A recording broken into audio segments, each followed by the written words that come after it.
What up, y'all? It's T-Biz in the house, and yeah, this is a figure that's not new. It's nothing new, but it's new to me because I never picked it up. I guess somewhere down the line with the Revelation figures coming out and just Masterverse and Motu figures coming out, this figure just kind of went to the wayside. I don't know why I didn't pick it up. I don't know why I just didn't end up grabbing it. Maybe I didn't see it, or maybe I had other things pre-ordered through BBTS or something like that that I was just, I'm gonna have to like pass on the Skeletor or wait, some other time and not get him. But it's pretty much like the apprentice disciple of like Skeletor. We called him over here around these parts, or between me and my buddies. It's like, Overlord Productions and stuff. Horde Skeletor. Yeah, it was the Horde Skeletor, like Hordak. Anyways, and yeah, we need to check this guy out because I got him. I think I got him from Big Bad Toy Store. I think I ended up picking him up, but yeah. So yeah, Revelation cartoon that a lot of people were kind of weird about, and then kind of a lot of neckbeards got all pissed off about, and I don't know, just freaked out about, and then it really wasn't that bad. Well, it could have been a lot worse, but it wasn't that bad. Anyways, but yeah, here we go. Evil Lord of Destruction, Skeletor, Evil Lord of Destruction.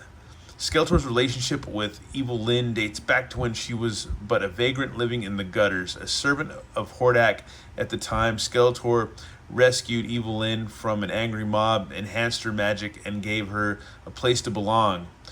Not out of any sense of heroism or chivalry, but rather out of the desire to expand his own evil powers. There you go.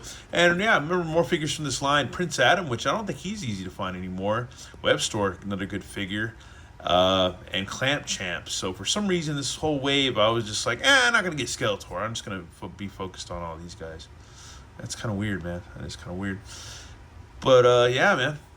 There's some side. That's cool, man. Because I feel like it kind of takes a nod to the background of the Fright Zone where you see the trees and stuff and the steps going up around the Fright Zone area. Which I'm still waiting on mine. I ended up canceling mine from Mattel and pre-ordering from BBTS because I thought, I was never gonna get it from Mattel. So now I'm like still waiting, but whatever. I don't know. I'll just keep waiting. Good things come to those who wait. Anyways, doesn't matter. And another thing too is the vintage retro punching 2-pack He-Man and Skeletor figures that were supposed to come out, I guess, through Target, like an exclusive Mattel 80th anniversary figures. They canceled my order, and I guess a bunch of people's orders that I read on Reddit, a post on Reddit or subreddit, whatever you want to call it. That yeah, a lot of orders were canceled, and I haven't seen them on eBay or Mercari or anything like that on like secondary market or whatever. But somebody did post a link where they are on Walmart, but they're out of stock there on Walmart too, so they're not available yet on Walmart, but they are listed in Walmart. So yeah, I don't know. They got us all psyched for this retro figures, and then you can't even find them. Anyways, I'm gonna shut up and we'll get this figure open. Also goes back to the days before we got the Cracker Jack style, cool interactive. Put your finger in the hole and pull it out, little box with the Cracker Jack surprise accessories. And it's way before that. Crazy.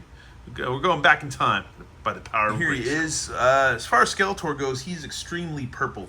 Very purple, this figure is. Purple he is. Yeah, he's very purple. He looks more, I feel like on my camera here, like he's more blue. But when you're with the naked eye in front of my face, unless I'm going colorblind in my old age, he's more purple. So like right here, tap, he's blue. In front of my face, he's very purple, like a gargoyle or something, like Goliath or somebody from Gargoyles.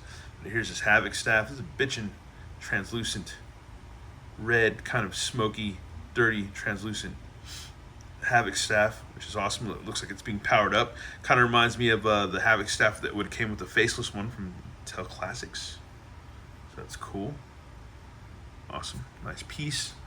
Then he comes with 2 fists to punch with. So that's cool. Take a closer look at Skeletor himself. Not a yellow face, just a regular bone face, which is cool. No hinged jaw or anything like that. He's got soft goods. So that is cool. And then he's got this. This pops up a bit, but it's not a hood. So don't try to think it's a hood because it's not. I guess it could look like it's displayed like a hood that's down, but it's not because his hood is up. But anyways, and you got the Horde emblem right there on his Skeletor gear, and right there, little Horde imp or bat or whatever you want to call it. So yeah, he's pretty freaking cool. And this is pretty much old articulation as far as Masterverse goes. So it looks like we have some drop downies, and upper thigh cut, which actually still feels kind of sticky. This one, I don't know. Oh, there he goes. You can cringe if you want to. I'm gonna break my fingers. Got double knees, boot cut, rocker pivot, ballerina swivel, hold bottom of the heel for pegs for stands, and his arms go out. Shoulder, got a hinge and a swivel, bicep swivel, double elbows, and yeah, and you got the side hinge and swivel with the hand. Then the waist is kind of tight. Yep, there it goes. And then you got midriff, which is decent range on the midriff, not bad at all. It's not all springy or nothing like that, like I think some of the older figures were. So that's freaking cool. That is awesome. It's not a bad figure. I feel like this figure isn't as old as it was. Like I feel like this is like the better articulation after some of the first figures. But he's a beefy ass Skeletor. He's really big. He's really big and beefy. And plus, if you don't want the soft goods, you can just have him with his regular Horde gear. But I'm going to leave him with this on because I just think it kind of adds to the figure. I think it looks pretty cool. I think the next thing we're going to do is just get him posed up, man, accessorized. Here we have my Skeletor all posed up and ready to go. Yeah, he's a nice figure, man. I don't know why I passed on him. I don't know why I didn't get him when this wave came out. I really don't know why. I think that maybe I was just so kind of jaded and bombarded by Skeletors throughout the last several years or whatever, that I was just like, it's just another Skeletor, I can wait. But I think he's pretty bitchin'. I think he's really, really bitchin'. You know, he doesn't look a lot like the first Skeletor that came out for Revelation. And plus, he's got all the cool Horde gear on. That's cool, too. So, you know, it's more like, he's a apprentice, disciple, whatever, servant, bitch of Hordak, not Skeletor. Skeletor can't be his own bitch, but anyways, yeah, he's cool, man. I like him. Like, it's a good figure.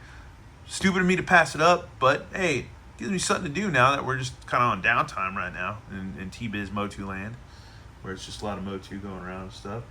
Yeah, so it gives me something to do, something to check out. And another thing too is, since I've been recollecting classics again, and what I like to kind of call these videos too is called, I like to call it, even though I don't ever call it in any videos, is catching up with Grayskull.